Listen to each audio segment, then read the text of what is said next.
Hello, everybody. Welcome to the Grim Report. Everybody doing okay today? Good. Now, everybody knows about the JFK conspiracy, about the government having cover-ups and whatnot. It's just a constant thing.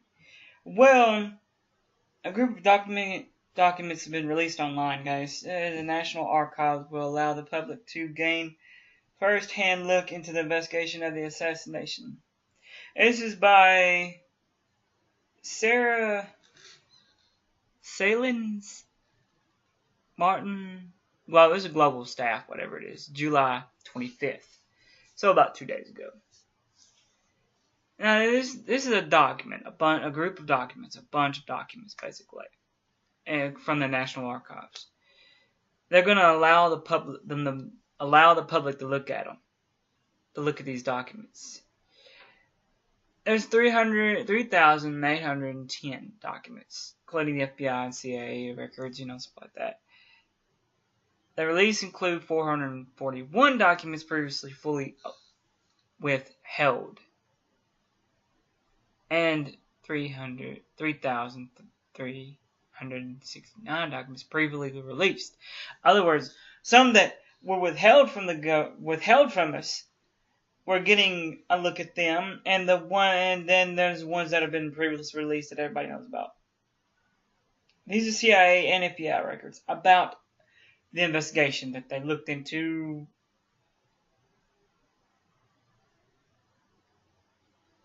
And such like that.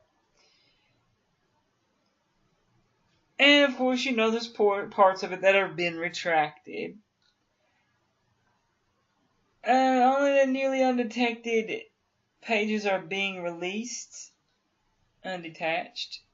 The archives also released 17 audio files of interviews with Yuri Norciko,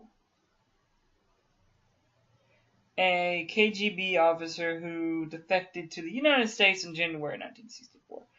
Norciko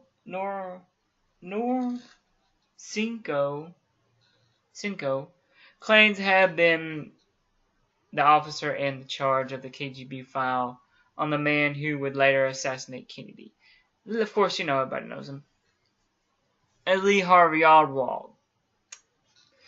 Then, when Oswald went to Soviet Union in September 1959, our archives says the documents dumped in the first servers expected to release on the JFK Assassination Records Act of 1992, which called for all records of the assassination in the archives to be publicly disclosed after 25 years. The archives up the JFK assassination records collected in November of 1992 included approximately 5 million pages of record. 88% of the collection has already been opened in full and released in the public since late 1990s. The archive said the records release law enacted in response to the thirst for the public to transparency about the investigation, set up 5 categories of information that could be withheld from the release, as well as board to review whether agencies were rightfully postponing the release of the records. Oswald returned from the Soviet Union in 1962. Part of the mysterious assassination has been his exact movements. Motives were never determined himself. He was killed 2 days after assassination by Dallas nightclub owner. His stay in the Soviet Union really raised questions about whether he was a Soviet spy, but Norman Mailer, in 1955 book Oswald Tales of an American Mystery, reported the Soviet intelligence, far from employing Oswald, was convinced he had been sent there to spy on them.